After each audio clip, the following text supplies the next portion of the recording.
الرحمن الرحيم. قال الله سبحانه وتعالى في كلامه المجيد والفرقان الحميد: ما كان إبراهيم يهوديا ولا نصرانيا ولكن كان حنيفا مسلما وما كان من المشركين. إن أولى الناس بإبراهيم للذين اتبعوا وهذا النبي والذين آمنوا والله ولي المؤمنين. آمنت بالله صدق الله مولانا العظيم وبلغنا رسوله النبي الكريم الأمين ونحن على ذلك لمن الشاهدين والشاكرين والموقنين والمطمئنين والحمد لله رب العالمين. یا رب صلی وسلم دائما ابدا على حبیبک خیر الخلق كلهم وكلهم من رسول اللہ ملتمس غرفا من البحر او رشفا من الدیم. جاءت لدعوته الاشجار ساجدة تمشي الیہ على ساق بلا قدم. یا رب صلی وسلم دائما ابدا علی حبیبک خیر الخلق کلہم. ستیزہ کار رہا ہے ازل سے تا امروز چراغ مصطفی سے شرار بولہبی. حمد و صلات کے بعد نبی اکرم نور مجسم شاہ بنی آدم رسول مرتشم شافع امم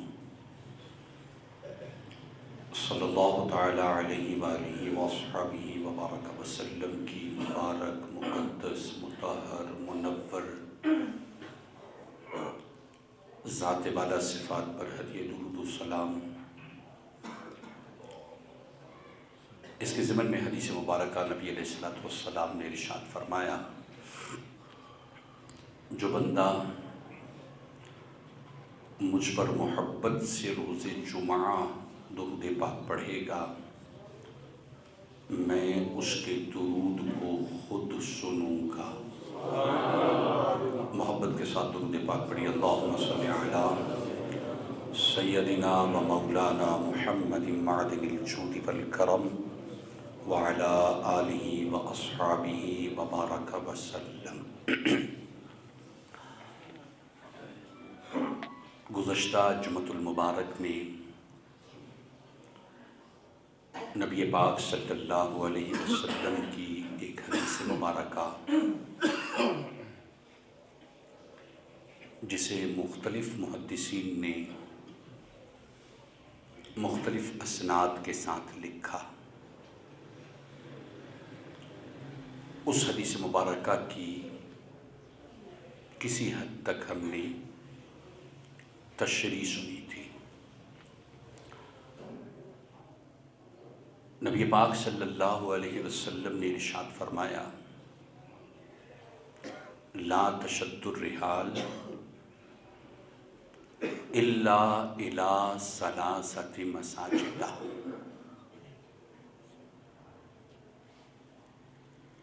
کچاوے نہ باندھو، اہتمام کے ساتھ قافلے نہ بھیجو، اہتمام کے ساتھ دنیا میں کہیں بھی سفر نہ کرو، تقرب الی اللہ کے لیے سفر نہ کرو، مگر 3 مسجدوں کی طرف تمہارا سفر ہونا چاہیے. اس سے اللہ کا قرب ملے گا. تقرب الی اللہ، اللہ کے قرب کو حاصل کرنے کے لیے تم نے ان 3 مسجدوں کی طرف سفر کرنا ہے. اس کے کچھ نکات جو محدثین نے نقل کیے تھے وہ نکات ہم سابقہ جمعے میں ہم نے سنے. ارشاد فرمایا: مسجدی ھذا میری مسجد کی طرف، مسجد حرام کی طرف اور مسجد اقصیٰ کی طرف۔ ان تین مساجد کی طرف تم نے سفر کرنا ہے، ان کی خیر خیریت معلوم کرتے رہنا ہے اور اس کے بارے میں معلومات لیتے رہنا ہے۔ ان تین مقامات کو چھوڑنا نہیں، ترک نہیں کرنا کبھی ان تین مقامات کو۔ نبی پاک صلی اللہ علیہ وسلم کی ایک اور حدیث مبارکہ اسی پیرائے میں، جو امام بخاری نے بھی، امام مسلم نے بھی، امام ابو عیسیٰ ترمذی نے بھی، امام ابو داؤد نے بھی اپنی اپنی کتابوں میں لکھی ہے۔ نبی پاک صلی اللہ علیہ وسلم نے ارشاد فرمایا، میری قبر کو عیدگاہ مت بنانا، کہ تم میری قبر کو عیدگاہ بنانا۔ اچھا، اس کا وہ جو مفہوم تھا، جو اس کا پس منظر تھا حدیث کا، وہ تو گیا چھپ،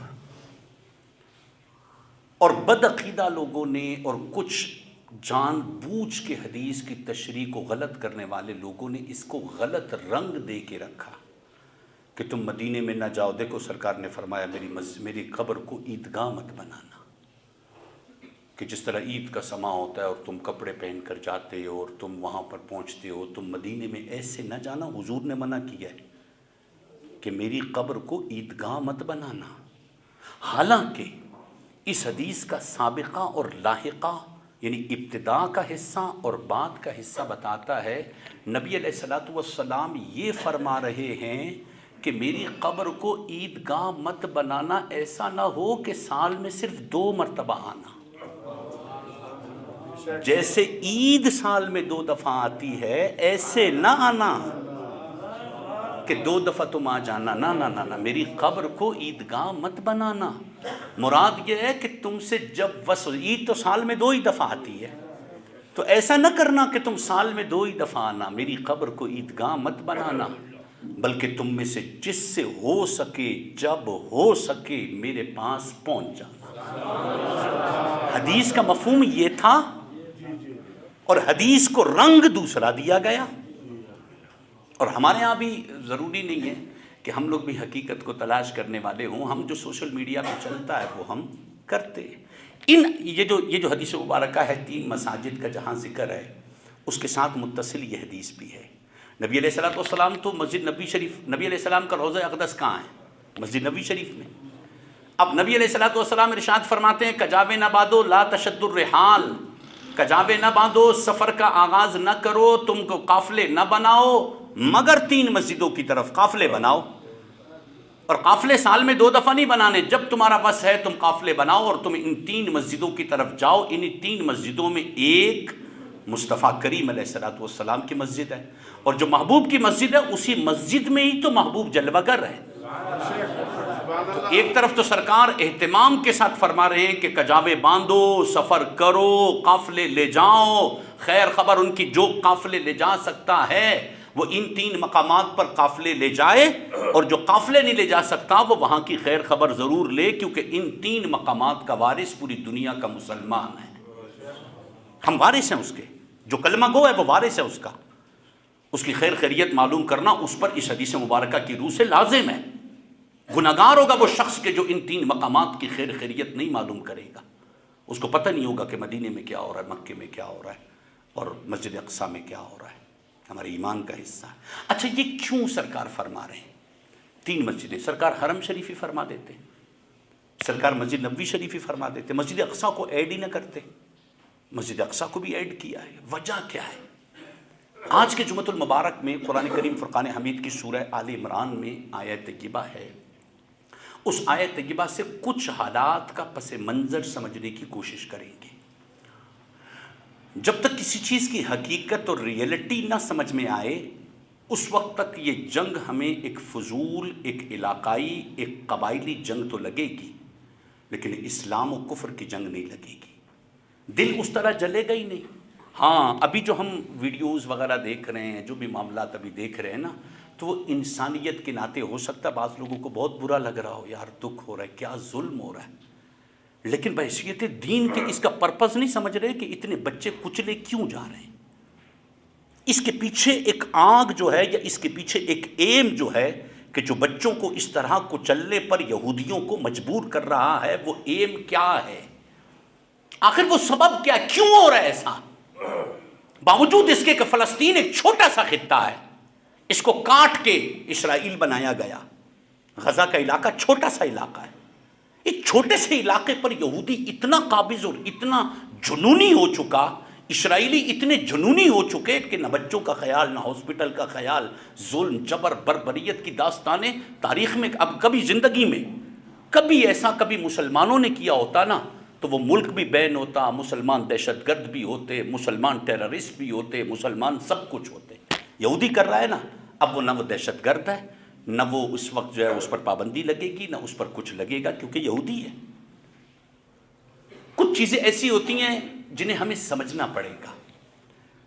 نبی پاک صلی اللہ تعالی علیہ وسلم جب مکہ مکرمہ سے ہجرت کر کے مدینہ طیبہ تشریف لے گئے، نبی کریم صلی اللہ تعالی علیہ وسلم کی مدد کی پروردگار عالم نے، اسلام کو عروج ملا.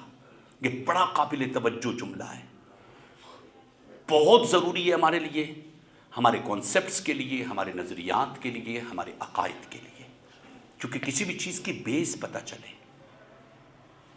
مکہ مکرمہ میں رہے 40 برس، اعلان نبوت فرمایا نبی کریم صلی اللہ علیہ وسلم نے. اللہ کے حکم سے لوگ دشمن بنے اور بالآخر کیفیت یہ ہوئی کہ نبی علیہ الصلوۃ والسلام کو حکم ہوا کہ محبوب آپ ہجرت کر جائیں. اب یہاں تھوڑا پوائنٹ ہے، اس کو سمجھتے جائیے گا. اللہ قادر مطلق ہے، کیوں ہجرت کروائی محبوب کو؟ نہ کرواتا دشمنوں کو ہی مار دیتا. وہ مالک ہے، وہ مار سکتا تھا لیکن نہیں مروایا. محبوب سے کہا کہ مکہ چھوڑ کے مدینے چلے جا. یہ بڑا سمالیہ نشان ہے، اس پہ بڑا یعنی اللہ تعالیٰ کی بڑی حکمت ہے اس معاملے میں. حالانکہ پروردگار عالم قادر مطلق ہے، رب چاہتا تو وہیں کافروں کو مار دیتا جو اذیت دے رہے تھے محبوب علیہ الصلوۃ والسلام کو، لیکن نہیں. پروردگار عالم نے محبوب علیہ الصلوۃ والسلام سے ارشاد فرمایا محبوب آپ ہجرت کر جائیں. نبی علیہ الصلوۃ والسلام نے وہ شہر کے جہاں پر محبوب کی برتھ ہے، پیدائش ہے، جہاں محبوب کے ماں باپ رہے، جہاں محبوب کے پورے آبا و اجداد جہاں جس مکہ مکرمہ میں رہے، نبی علیہ الصلوۃ والسلام نے اس کو چھوڑا، ہجرت کی، مدینہ طیبہ چلے گئے. مدینہ طیبہ گئے، وہاں اسلام عروج پہ آنے لگا. صحابہ کرام علیہم رضوان جوق در جوق محبوب علیہ الصلوۃ والسلام کی غلامی میں آنے لگے. مدینہ طیبہ میں یہ جتنی بھی جنگیں ہوئی ہیں یہ مدینے میں رہ کر ہوئی ہیں. اس میں ایک ٹولہ تھا جس کو یہودی کہا جاتا ہے اور اس کے ساتھ تھے نصارہ. یہ جتنی بھی آپ کو غزوات ملتی ہیں نا، ان غزوات کو منعقد کرنے والے، ان غزوات کی سازش کرنے والے، ان ساری جنگوں کی تیاری کرنے والا یہودی تھا بیک پہ. اچھا، قرآن یہ کہتا ہے کہ یہودی کبھی بھی فرنٹ پہ نہیں آئے گا. یہ فرنٹ پہ آ کے لڑنے کی اس کے اندر ہمت نہیں ہے. اس کو قرآن کریم فرقان حمید اور تفاسیر کے مطابق اس کو لومڑی کہا گیا ہے. اور خدا نے قرآن میں فرمایا کہ یہودی تمہارا کبھی قیامت تک تمہارا کبھی دوست نہیں ہوگا. کچھ چیزوں کا تعین خود خدا نے کر دیا ہے.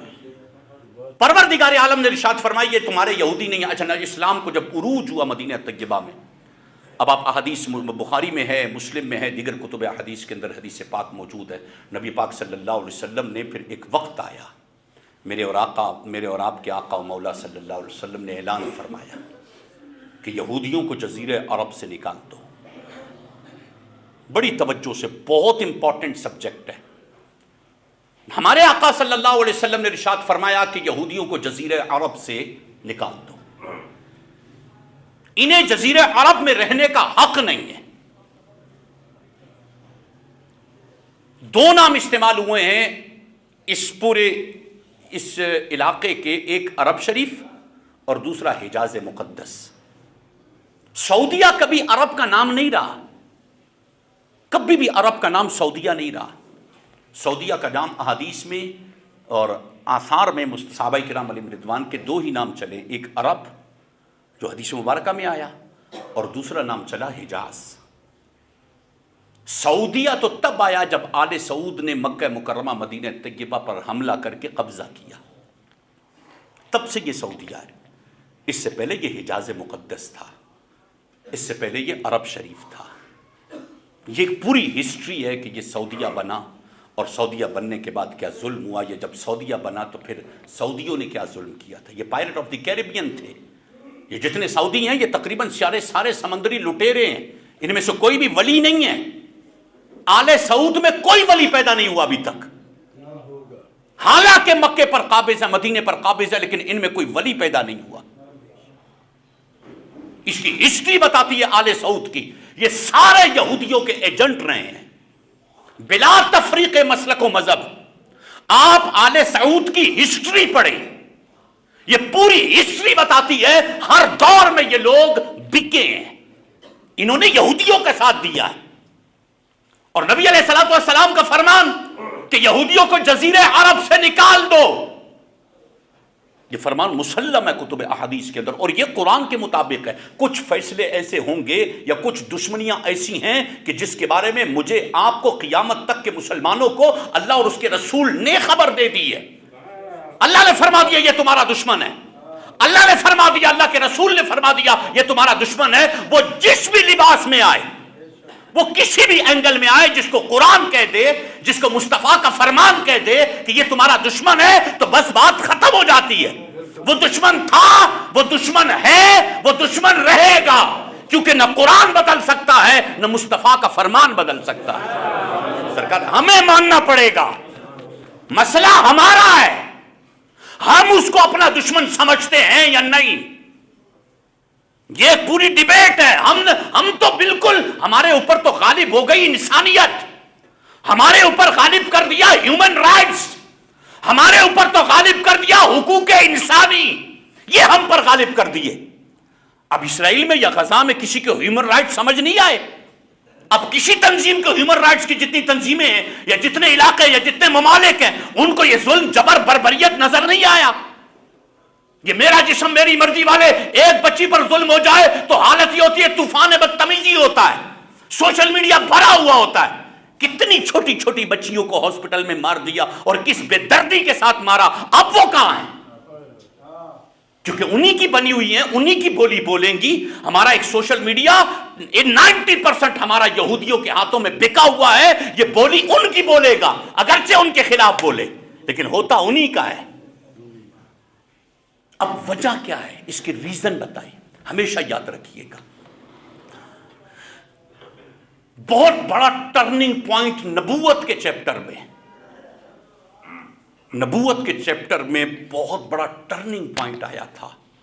اور وہ ٹرننگ پوائنٹ بنیادی طور پر اتنی بڑی جنگ کا سبب بنا کہ آج آپ تصور نہیں کر سکتے کہ وہ کتنی بڑی جنگ ہے. وہ ٹرننگ پوائنٹ کیا تھا؟ جناب آدم علیہ السلام سے انبیاء کرام علیہ السلام کا اس دنیا میں سلسلہ شروع ہوا. اب اس کو بحیثیت مسلمان سمجھیے گا. ہر چیز آج کی 15ویں صدی کی عالم مادی کی عقلی طور پر نہیں، عقل کی 7 قسمیں قرآن نے کہا ہے. مختلف قسم کی عقلیں ہوتی ہیں، اور عقل کا جو 7واں ٹاپ آف دی لسٹ جو عقل کی قسم ہے، کیٹیگری ہے اس کو کہتے ہیں عقل سلیم. عقل سلیم اس عقل کو کہتے ہیں جو ہماری عقل قرآن کے تابع ہو جائے. لیکن معاشرے میں جو عقل چل رہی ہے وہ عقل یہ کہتی ہے کہ قرآن ہمارے تابع ہو، شریعت ہمارے تابع ہو. ہمارا جو مسئلہ ہے یہ مسئلہ حل کرو بھائی کسی بھی طریقے سے، کیونکہ ہماری عقل یہ چاہ رہی ہے کہ یہ مسئلہ حل ہونا چاہیے. ساری دنیا کو پتہ ہے 3 طلاقیں ہو جاتی ہیں، 3 طلاقیں ہو جاتی ہیں، 3 طلاقیں ہو جاتی ہیں، سب کو پتہ ہے.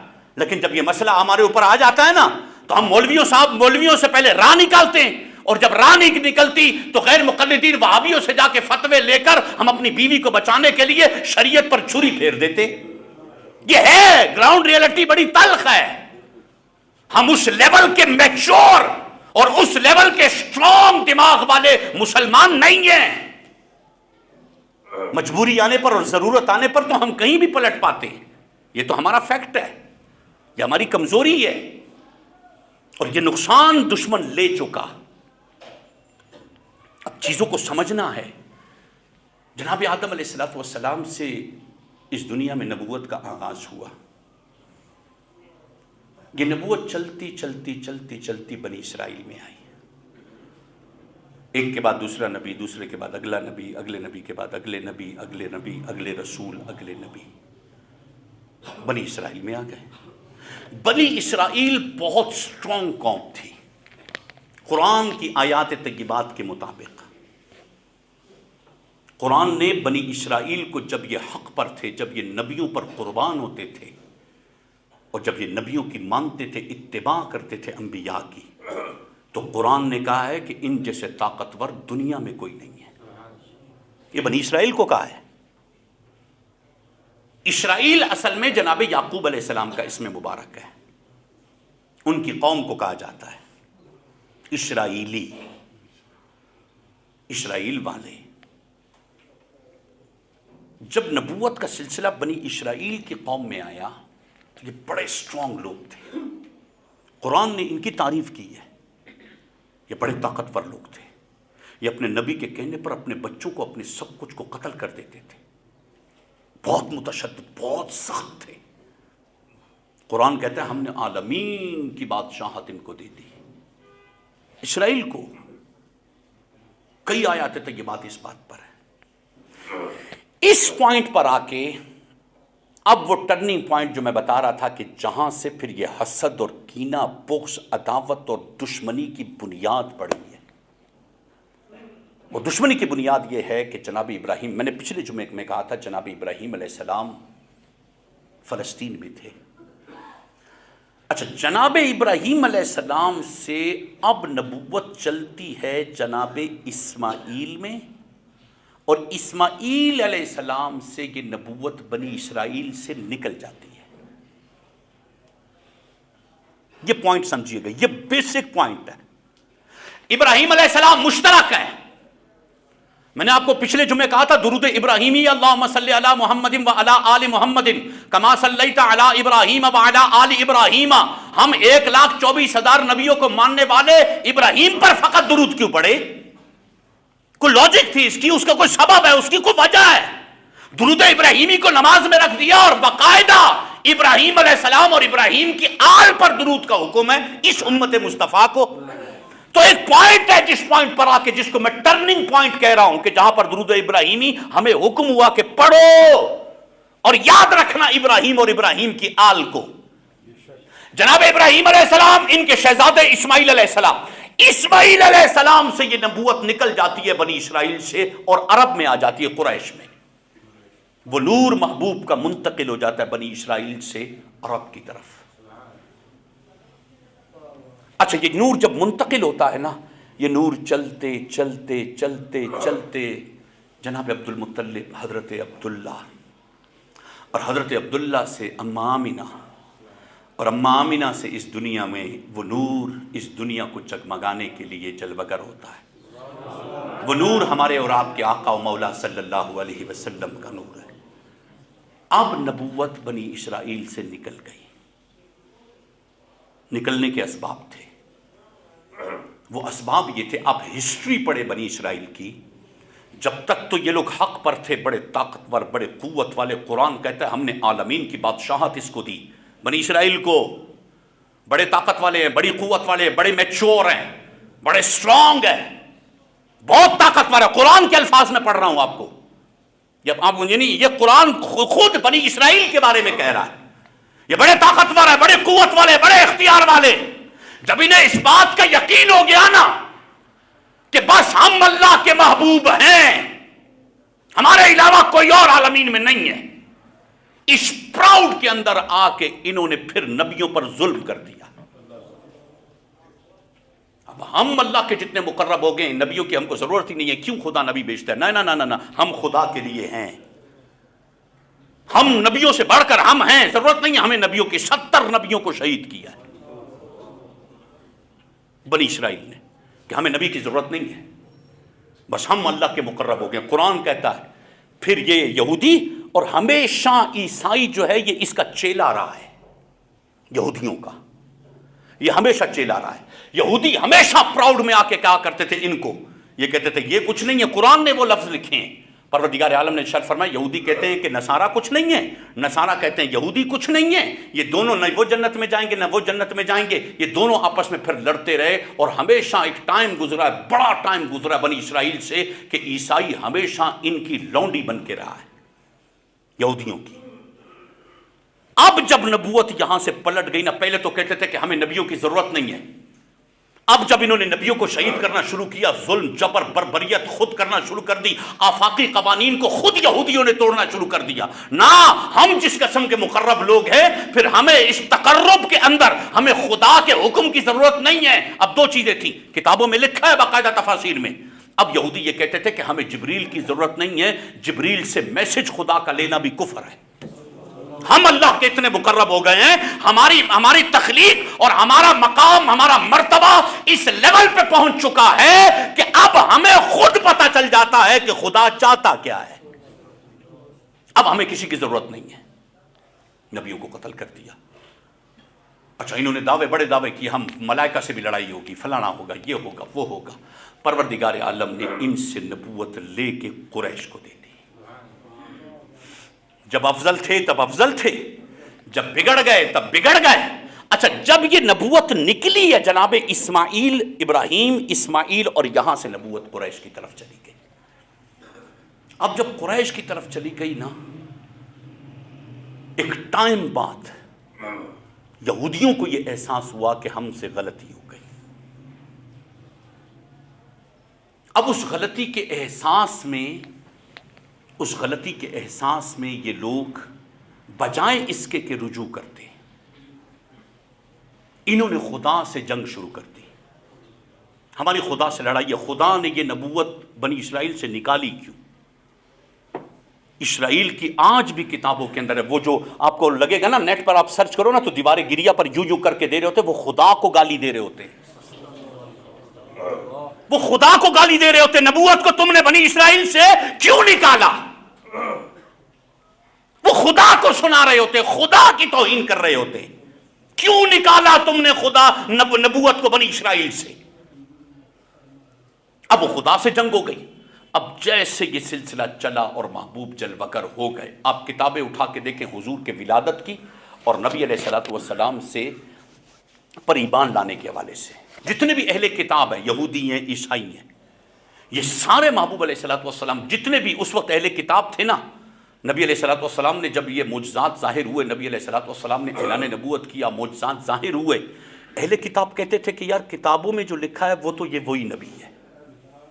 اچھا، اس کے پیچھے پورا پس منظر ہے کہ فارس کا آتش کدہ بجھ گیا، وہ آتش پرست تھے، یہودی تھے، وہ آتش کدہ تھا، ان کے بڑے بڑے جتنے بھی ان کے اسپیشلسٹ تھے نا، علم کے سمندر تھے، انہوں نے کہا کہ آتش کدہ جلاؤ، اور جب وہ آخری نبی آئے گا، یہ ڈاؤٹ فل، انہوں نے کہا نہ یہ ادھر نبی نہیں ہے، نبی ادھر بنی اسرائیل میں آئے گا، خدا نکال نہیں سکتا، ہم نے خدا سے لڑائی کر لی ہے، خدا نبوت کو یہاں سے نکال نہیں سکتا، یہاں سے وہ نکالے گا تو ہم سے بچے گا کیسے، ہم خدا کو ماریں گے، لڑیں گے خدا سے۔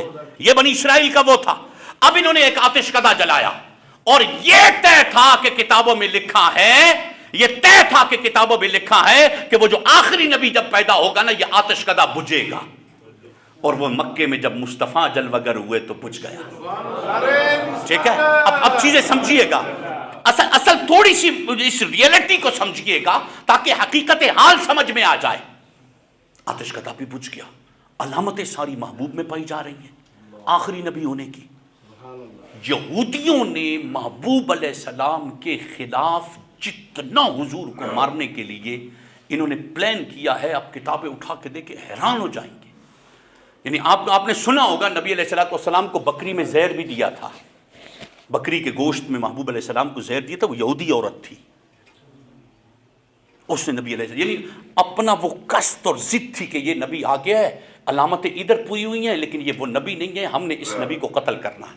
اب چیزیں بہت امپورٹنٹ ہیں۔ قرآن کریم فرقان حمید میں پروردگار عالم ارشاد فرماتا ہے، اب ہمارا کیا تعلق ہوا؟ ہم محمدی ہونے کے بعد ہم ہوئے حضرت اسماعیلی جس کو کہا جائے، جناب اسماعیل علیہ السلام، ہم محمدی، اسماعیلی، اور پھر ہم ہیں ابراہیمی، یہ سلسلہ بنا۔ یہودی کہتے ہیں کہ یہ غلط ہے، یہودی کہتے ہیں کہ اسرائیلی اسماعیلی اور ابراہیمی، بس یہی ہے۔ اب جب یہ اس طرف آ گیا نبی علیہ الصلوۃ والسلام، اللہ نے قرآن کی سورہ انعام میں پروردگار عالم نے آیت یہ نازل کی۔ پروردگار عالم ارشاد فرماتا ہے ما کان ابراہیم یہودیا،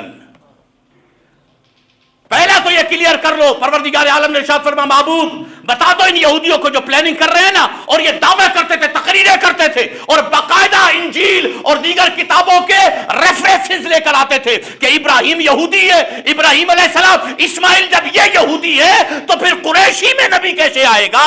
ان کی نسل میں آئے گا تو بنی اسرائیل میں آئے گا۔ خدا نے سورہ انعام کی اس آیت طیبہ میں ارشاد فرمایا، پروردگار عالم ارشاد فرماتا ہے ما کان ابراہیم یہودیا ولا نصرانیا۔ میرے محبوب علیہ الصلوۃ والسلام کے پر یہ وحی نازل ہوئی ہے، پروردگار عالم نے ارشاد فرمایا ابراہیم علیہ السلام یہودی نہیں ہے۔ اللہ نے سلسلہ منقطع کر دیا، نہ یہ یہودی ہے نہ یہ نصرانی ہے، ولیکن کان حنیفا مسلما۔ ابراہیم یہ حنیف ہے، یہ باطل سے جدا ہونے والا، حنیف کہتے ہیں باطل سے جدا ہونے والا، اور مسلم ہے۔ وما کان من المشرکین، یہ مشرک نہیں ہے ابراہیم۔ تم تو مشرک ہو گئے ہو، تم نے تو شرک کر دیا، تم نے خدا سے لڑائی لڑ لی، تم نے نبی قتل کر دیے، تم نے رسول مار دیے، اب تو تم مشرک ہو گئے۔ اللہ قرآن میں فرماتا ہے ما کان ابراہیم یہودیا ولا نصرانیا ولکن کان حنیفا مسلما وما کان من المشرکین، اور ابراہیم مشرکوں میں سے نہیں ہے، تم تو مشرک ہو گئے ہو۔ اور آگے اللہ ارشاد فرماتا ان اول الناس لابراہیم، بے شک ابراہیم کے قریب تو وہ لوگ ہیں کہ جنہوں نے اتباع کی ابراہیم کی، وہذا النبی، ابراہیم کی اتباع کی اور میرے مصطفیٰ کی اتباع کی، اصل میں ابراہیمی وہ ہے۔ اور تم یہودی، وقت کے یہودی، تم محبوب علیہ السلام کو قتل کرنے کے دعوے کر رہے ہو، تم نبی علیہ السلام کو زہر دینے کے، نبی علیہ السلام کو شہید کرنے کی باتیں کر رہے ہو۔ اللہ نے قرآن میں یہ واحد نبی ہیں 1,24,000 انبیاء میں سے یہ واحد مصطفیٰ کریم علیہ السلام ہے۔ مسئلے کی نوعیت کو سمجھیے گا، 1,24,000 نبی، اللہ نے کسی ایک نبی سے وعدہ نہیں کیا کہ میں نبی تم کو بعد میں دنیا میں بھیج رہا ہوں اور میں تمہاری حفاظت کروں گا، تمہیں کوئی شہید نہیں کر سکے گا۔ کسی نبی سے وعدہ نہیں کیا سوائے مصطفیٰ کے۔ پروردگار عالم نے ارشاد فرمایا واللہ یعصمک من الناس، میرے محبوب تیرا رب وعدہ کر رہا ہے، تیرا رب تم کو ان سے بچا لے گا۔ یہ جو پلان کر رہے ہیں، یہ جو آپ کو زہر دے رہے ہیں، یہ جو آپ کے خلاف پروپیگنڈا کر رہے ہیں یہ یہودی، یہ آپ ان سے محفوظ رہیں گے، اللہ آپ کو ان سے بچائے گا۔ پروردگار عالم ارشاد فرماتا ہے ابراہیمی تو اصل میں وہ ہے جو ابراہیم اور میرے مصطفیٰ کی پیروی کرے، یہ ابراہیمی ہے۔ الذین آمنوا واللہ ولی المؤمنین، اور وہ لوگ کہ جو آپ کے ابراہیم علیہ السلام کی اتباع کرے، وہذا النبی، اور اس نبی کی اتباع کرے، والذین آمنوا، اور وہ لوگ کہ جو ایمان والے ان کی اتباع کرے، واللہ ولی المؤمنین، اللہ مومنین کا ولی ہے، مددگار ہے، ناصر ہے۔ یہ سورہ انعام 3 پارہ ہے، سورہ آل عمران۔ اس سورہ آل عمران کے اندر پروردگار عالم نے اس آیت طیبہ 66، 67، 68 یہ آیات طیبات ہے، اس کا پس منظر میں نے آج آپ کو بتایا۔ اس سارے پس منظر کو سامنے رکھتے ہوئے نبی پاک صلی اللہ تعالیٰ علیہ وسلم نے ان کو جزیرہ عرب سے نکالا۔ ان سے ہماری دشمنی ازل سے ہے، ازل سے مراد ان سے ہماری دشمنی شروع سے ہے، اور آج بھی وہ اپنی اس بغض، اپنی عداوت، اپنی اس اندر کے گند، اندر کی پلیتی، آج بھی اس پر کھڑے ہیں۔ اگر بدل گئے نا تو ہم مسلمان، ہمیں پتہ ہی نہیں ہے کہ خدا نے ہمارا دشمن بنایا کس کو تھا، ہمارے رسول نے ہمارا دشمن کس کو بنایا تھا۔ آج تو لیڈی اور جاموٹ کی لڑائی ہو اور یہ فلاں قبیلوں کی لڑائی ہو جائے تو ہم تو اس کو ایمان و کفر والی لڑائی کر کے ایک دوسرے کو مرنے مرانے پر آ جاتے ہیں۔ اپنی لڑائی ہو، اپنے قوم کی لڑائی ہو تو بڑی غیرت آئے، اپنے قبیلے کی لڑائی ہو، اپنے قبیلے کے دشمنوں سے لڑائی ہو تو بڑی غیرت آئے۔ ہمارے اندر ایک طاقت ہے، قوت ہے، خون جوش مارے، قبیلے کی لڑائی ہے، قوم کی لڑائی ہے، تمہیں تمہاری قوم کی لڑائیاں مبارک ہو، خدا کو جواب دے دینا۔ لیکن یہ جو لڑائی ہے یہ تو اسلام و کفر کی لڑائی ہے، کون آئے گا اس کے لیے؟ اس کو سمجھے گا پہلے کون؟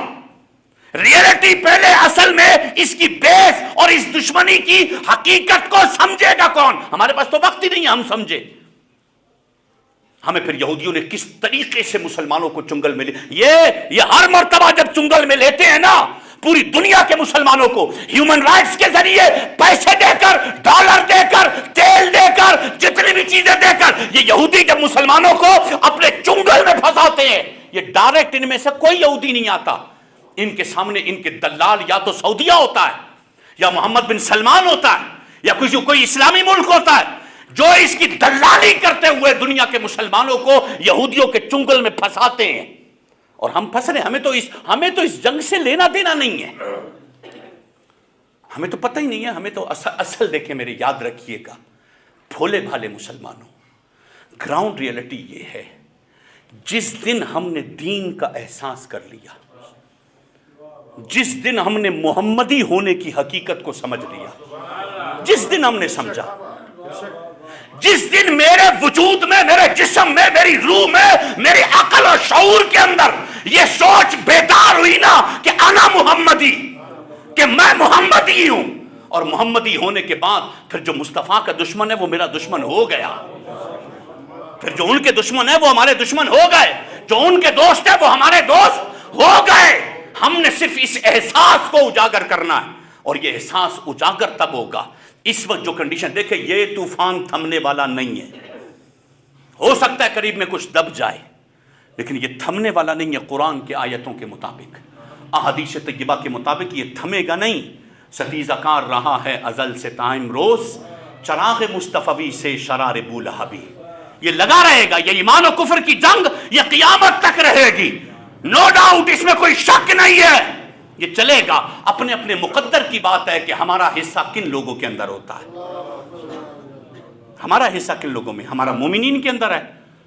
اپنے اندر غیرت اور ہمت پیدا کرنے سے پہلے بڑا آسان سا نعرہ ہے غلامی رسول میں موت بھی قبول ہے، ٹھیک ہے، سرکار کا جو دشمن ہے وہ ہمارا بھی دشمن ہے، اس کے لیے موت بھی قبول، ہاں موت قبول ہے، نبی کے طریقے پر چلنا قبول نہیں ہے، نبی علیہ السلام کی محبت میں اپنے آپ کو فنا کر لینا قبول نہیں ہے، اپنی خواہشات کو، اپنی سوچوں کو، اپنے ایٹیٹیوڈ کو، اپنی عادات کو، اپنی پرسنل لائف کو نبی علیہ السلام کے نام پہ قربان کرنا قبول نہیں ہے۔ یہ کھوکھلے دعوے ہوتے ہیں نا۔ سلطان صلاح الدین ایوبی، فلسطین کا معاملہ ہے نا، جب مسجد اقصیٰ پر سلطان صلاح الدین ایوبی علیہ رحمہ، یعنی یہ بھی میں ضمناً عرض کر دوں، بلوچ قوم، میں نے پچھلے جمعے کو بھی میں نے کہا تھا، یہ بڑی طاقتور قوم کسی زمانے میں ہوا کرتی تھی۔ بڑی معذرت کے ساتھ میرے پاس جو بلوچ بھائی بیٹھے ہیں نا، ریئلٹی آپ کو بتاؤں، بلوچ قوم تو وہ قوم تھی جو اسلام اور کفر کی لڑائی میں سر اول پر ہوتی تھی۔ وہ کافروں پر لڑائی میں ایسے ہوتے تھے جیسے ہمارے ہاں آج کل نا پاکستان کے اندر انڈیا جہاں سے جس ریجمنٹ سے ڈرتا ہے نا، اس ریجمنٹ کو کہتے ہیں بلوچ ریجمنٹ، بلوچ ریجمنٹ سے ڈرتے ہیں، ٹھیک ہے۔ اس سے پہلے جب پاکستان نہیں بنا تھا، سارے تھے، وہ جو زمانہ تھا کربلا کے بعد والا زمانہ، اس وقت اگر عالم کفر ڈرتا تھا تو بلوچ سے۔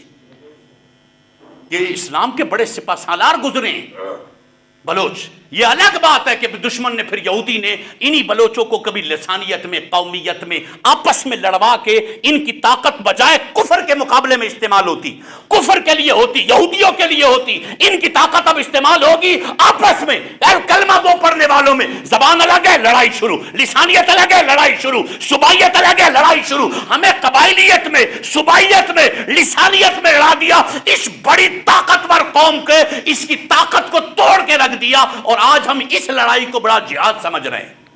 مار دو پنجابی کو، مار دو پٹھان کو، مار دو فلانے کو، یہ فلانا ہو گیا، یہ فلانا ہو گیا، یہ حق حاکمیت کی جنگ ہے، یہ فلاں جنگ ہے۔ ارے اللہ کے بندے، مقدر میں لکھا تھا اسلام کا سپہ سالار بنے گا، مقدر میں تو یہ تھا، کہاں کا مقدر تھا؟ اور یہودیوں نے بڑے گیم کر کے اس بڑے جنگجو اور طاقتور لشکر کو کس جگہ پر لا کے کھڑا کر دیا ہے۔ کبھی کبھی پازیٹیو اس پر سوچیں۔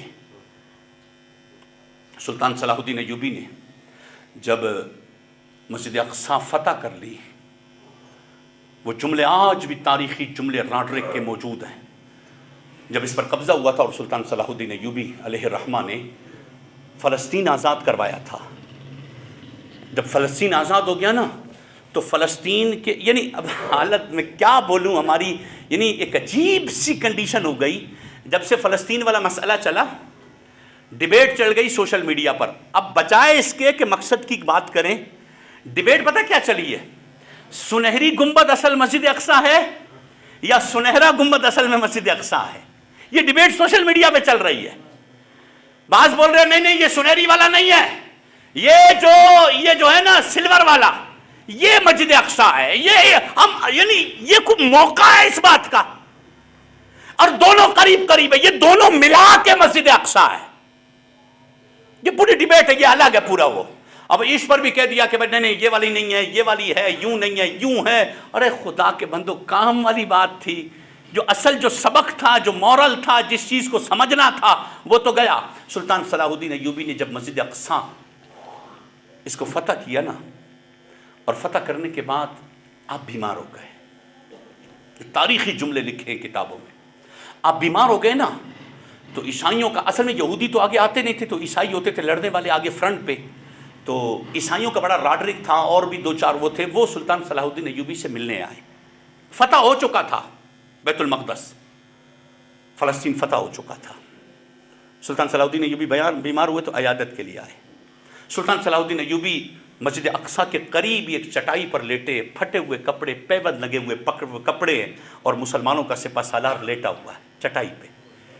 آ گئے بھائی ملاقات کے لیے، عیادت کے لیے آئے، اور آ کے قدموں کی طرف کھڑے ہو کر کہا سلوٹ کرتے ہیں آپ کو صلاح الدین ایوبی، جتنا تمہارا جذبہ ہے نا، یہ ہماری یہ اتنی فوج کیا، اس کی ڈبل ہوتی نا تو ہم آپ کو ہرا نہیں سکتے. پتہ نہیں کہاں سے جذبہ لاتے ہو. لیکن ایک بات یاد رکھنا صلاح الدین، ہم تمہاری آنے والی مسلمانوں کی نسل کو ایسا تباہ کریں گے کہ وہ اسلام کا نام لیتے ہوئے بھی اس کو شرم آئے گی. اس کا کردار بدل دیں گے، اس کی گفتار بدل دیں گے. اور یہ جو تم نے جو پھٹے ہوئے کپڑے پہنے ہیں نا، ہم جانتے ہیں تم نے اپنے نبی کی محبت میں پہنے، لیکن ایک ایسا زمانہ آئے گا کہ مسلمان اس کو پہننا عار اور غربت اور نفرت سمجھے گا. ہم میں سے لاسٹ ٹائم کس بندے نے پیوند والا کپڑا پہنا تھا؟ نبی کی سنت ہے، ہم تو عار سمجھتے ہیں نا. اور صلاح الدین ایوبی سے وہ راڈرک کہہ رہا ہے کہ ہم ایسا کر دیں گے مسلمانوں کو کہ مسلمان اسلام کا نام لیتے ہوئے ڈریں گے، نبی علیہ السلام کے طریقے پر. اور یہ جو تمہارے اندر غیرت ہے نا، اور اس غیرت پر جو تم نے ہم سے فلسطین لیا ہے، ہم یہ غیرت مسلمانوں کی ختم کر دیں گے. صلاح الدین ایوبی کا پھر اس کے بعد ایک خط آیا تھا. آپ نے خط لکھا تھا کہ امت کے نام پر ایک خط ہے، خدا کے لیے یہودیوں کی سازش کو سمجھنا، نبی کے طریقے کو کبھی نہ چھوڑنا. جس دن تم نے نبی کے طریقے کو چھوڑ دیا نا، اس دن سمجھ جانا کہ یہودی تم پر غالب آ جائیں گے. آج ہم نے چھوڑ دیا. میرے لباس میں، میرے سر میں، میرے چہرے میں، میرے کپڑوں میں، میرے پرسنل لائف میں، میرے گھر میں کہاں ہے سنت مصطفیٰ؟ اور بڑے محبت سے میں زلفیں بناؤں اور یہ ناز کے ساتھ کروں کہ میرے محبوب کی زلفیں ایسی تھی. جب تک یہ محبت نہیں آئے گی، دین کا درد نہیں آئے گا. اور جب تک دین کا درد نہیں آئے گا نا، ان بچوں کی چیخیں ہمارے اندر وہ حرارت پیدا نہیں کر سکتی. ہم اس انسیڈنٹ کو بھی، میں صحیح بتا رہا ہوں، یہ انسیڈنٹ چل رہا ہے، ہم تھوڑا بہت سوشل میڈیا پہ افسوس، لعنت ہو یہودیوں پر، لعنت ہو فلانوں پر، یہ ہو جائے، یہ ہو جائے، یہ ہو جائے، یہ ہوگا. اس کے بعد پھر تھم جائے گا، ختم. پھر بھاگیں گے ہم گھر کے چولہا جلانے پر، پھر پیٹرول مہنگا ہوگا، اور پھر یہ ظلم ہوگا، پھر ختم. ہماری مینٹلی لیول یہاں تک بن چکا ہے. ہم اس چیز سے اجنی فلسطین میں جو کچھ ہو رہا ہے، اس کے علاوہ ہوا، سانحہ مستنگ ہوا، یا اس کے علاوہ جو بھی ظلم جبر ہو رہا ہے، ہم نے سبق کیا لیا؟ ہم پلٹ آئے ہوں محبوب کی طرف. ہم نے نبی علیہ السلام سے وفا کا عہد کر لیا. ہم نبی کے نام پر جینا اور نبی کے نام پر مرنا ہم نے اختیار، عملی طور پر، زبان سے نعرہ نہیں. نعرہ تو میرا بھی ہے، نعرہ آپ کا بھی ہے، نعرہ تو ہم ساری زندگی مارتے ہیں. نعرہ مار مار کے تو آج ہم اس جگہ تک پہنچ گئے ہیں. وہ نعرہ عمل میں کدھر ہے کہ غلام یہ رسول میں موت بھی قبول ہے. موت وہ والی موت مزے کی ہوتی ہے جس موت میں خود کو بدل کے، خود کو تبدیل کر کے طیب و طاہر کرو اور پھر محبوب کے نام پہ قربان کر دو. اندر گند بھرا ہو، اندر پلیتی بھری ہو، دماغ میں ناپاکی بھری ہو، اندر دل میں حسد ہے، کینہ ہے، بغض، عداوت، زناکاری، شراب نوشی، سارا کچھ ہو، اور پھر بولے کہ میں نبی کے نام پر قربان کروں گا. نہیں، ایسا ریالٹی پر سچی کڑوی باتیں. خدا را اس معاملے کو سمجھیے، یہ بہت امپورٹنٹ ہے. آج تھوڑی سی میں نے آپ کو ہلکی سی ہسٹری بتائی ہے. ہمارا اور ان کا پھڈا کیا ہے، ہماری اور ان کی لڑائی کیا ہے. یہ بنیادی طور پر نبی کی لڑائی ہے، یعنی نبی سے، ہمارے نبی سے لڑائی لڑی ہے. اور میرے محبوب نے فرمایا تھا کہ ان یہودیوں کو جزیرے عرب سے نکال دو، وہ بھی ہو گیا۔ کتنا زمانہ ہو گیا، آپ نے کبھی سنا ہو، کبھی آپ نے سنا ہو کہ مسلمانوں کے قافلے بنے ہوں اور مسلمانوں کے قافلے مسجد اقصیٰ گئے ہوں کہ محبوب نے فرمایا تھا لا تشد الرحال الا الی ثلاثۃ مساجدہ، کہ 3 مسجدوں کی طرف جو ہے نا جان بوجھ کے جاؤ، اہتمام کرو اور وہاں جاؤ، قافلے بنا کے جاؤ۔ اس میں ایک مسجد اقصیٰ بھی تھی، ہم نے چھوڑ دیا۔